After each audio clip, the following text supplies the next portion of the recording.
ওকে। Hello সবাই, কেমন আছেন? এখানে এসে ভালো লাগছে। যাই হোক, আজ আপনাদের জন্য কি আছে? শক্তিশালী গোষ্ঠী তৈরি করার জন্য ভালো যোগাযোগ প্রয়োজন। এখন অবশ্যই এটা আমাদের ভিক্টোরি বেতাসে যা করছি তার একটি অংশ, তাই না? এটি হলো আমাদের নিজেদের গোষ্ঠী তৈরি করার জন্য লিঙ্ক ব্যবহার করা, এবং আজ আমি আপনাদের সাথে এই বিষয়ে কথা বলতে চাই। এবং আমি যখন এটি নিয়ে গবেষণা করছিলাম তখন এটি বেশ আকর্ষণীয় ছিল যে শক্তিশালী সম্পর্ক তৈরি করে কি, শক্তিশালী গোষ্ঠী তৈরি করার কিন্তু মূল জিনিসটি হলো যোগাযোগ। ভালো যোগাযোগ একটি ব্যবসার জন্য সব ধরনের ভিত্তি তৈরি করার চাবিকাঠি। তাহলে চলুন শুরু করা যাক। তাই এই বক্তব্য যে শক্তিশালী গোষ্ঠী তৈরি করার জন্য ভালো যোগাযোগ প্রয়োজন তা সঠিক, কারণ কার্যকর যোগাযোগ যে কোনো দল বা গোষ্ঠীর মধ্যে বিশ্বাস, সহযোগিতা এবং পারস্পরিক বোঝাপড়ার ভিত্তি। এটি ব্যক্তিগত সম্পর্ক, কর্মক্ষেত্র এবং নির্দিষ্ট আলোচনা গোষ্ঠী বা পদ্ধতিগুলির ক্ষেত্রে সত্য। আমাদের সিইও যা করতে চান তার একটি অংশ হলো, এবং আপনারা যদি মনে করেন যে ভিক্টোরি উইথ অ্যাশের বিষয়ে জানার আগে আমরা এই নিয়ে কথা বলছিলাম যে আমার মতে ভবিষ্যতে আমরা আরও বেশি করে যা দেখতে পাবো তা হলো আমাদের সকলের মধ্যে ব্যক্তিগত সম্পর্ক এবং পরবর্তী ব্যবসা। আমি বলছিলাম যে আমার মতে আমরা ব্যবসার পুরনো দিনের পদ্ধতিতে ফিরে যাব, এবং তা হলো আমরা যাদের চিনি এবং বিশ্বাস করি তাদের সাথে সরাসরি দেখা করা।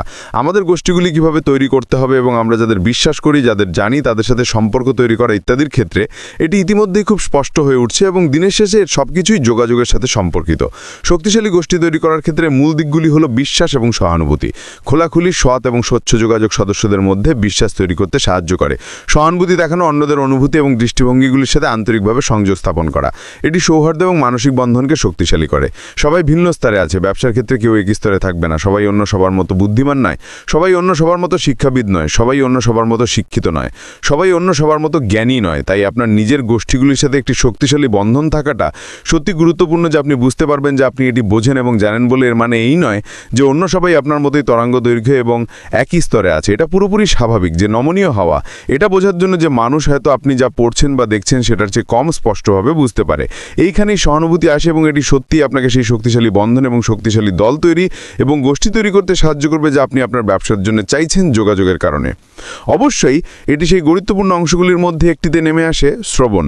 পুরনো প্রপারটি কি এমন না যে কিছু সেরা বক্তা হলেন তা নাই যারা সবচেয়ে বেশি শোনেন এবং মানুষের কথা শুনে সত্যিই গুরুত্বপূর্ণ। এটি একটি ক্রিটিক্যাল উপাদান যেখানে অংশগ্রহণকারীরা তাতে পূর্ণ মনোযোগ দেন, কেবল উত্তর দেওয়ার জন্য নয়, বোঝার জন্য শোনেন এবং নিশ্চিত করেন যে তারা বার্তাটি সঠিকভাবে বুঝতে পেরেছেন। এটি প্রত্যেক ব্যক্তিকে শুধু একটি গোষ্ঠী বা দলের অংশ মনে করায় না, এটি তাদের শোনা এবং সম্মানিত বোধ করা। এটি আবার একটি শক্তিশালী গোষ্ঠী তৈরি করতে সাহায্য করে, কারণ আপনি মানুষের কাছে যে যোগাযোগ করছেন। স্পষ্টতা এবং সংক্ষিপ্ততা, হ্যাঁ, যে বার্তাগুলি স্পষ্ট এবং নির্দিষ্ট সেগুলি ভুল বোঝাবুঝির ঝুঁকি কমায় এবং অন্যান্য সদস্যদের সময়ের প্রতি সম্মান দেখায় যে আপনি বোঝানোর চেষ্টা করছেন।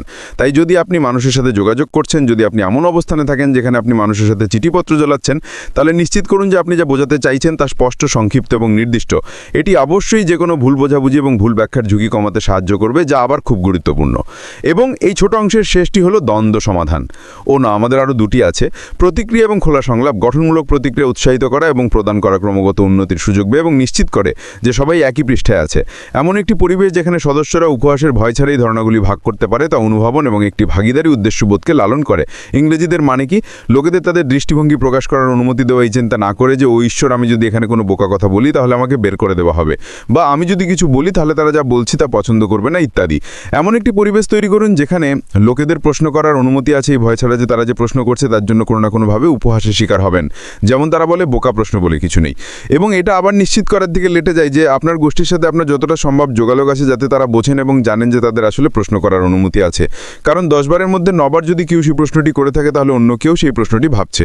তাই এটা স্বাভাবিক যে যদি কারো সেই সাহস বা জ্ঞান থাকে সেই প্রশ্নটি করার, তাহলে অন্যরাও তা ভাবছে। তাই সেই ধরনের খোলা সংলাপকে আপনার শক্তিশালী গোষ্ঠী তৈরি করার মধ্যে এবং সেই যোগাযোগের মাধ্যমে লালন করা কিন্তু সত্যি গুরুত্বপূর্ণ। এবং শেষের পার্টটি হলো দ্বন্দ্ব সমাধান।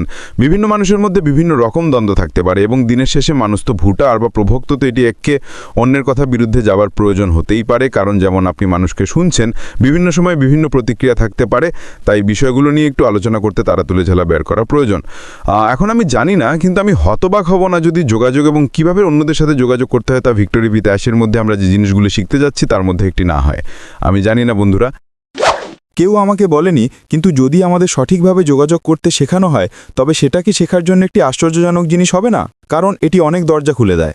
আপনি যদি সঠিকভাবে সমস্ত পরিস্থিতিতে যোগাযোগের শিল্পে দক্ষতা অর্জন করতে পারেন এবং কিভাবে সঠিকভাবে যোগাযোগ করতে হয় তা শিখতে পারেন, তবে এটি শেখার জন্য একটি আশ্চর্যজনক দক্ষতা, কারণ এটি যে দরজাগুলি খুলে দেবে।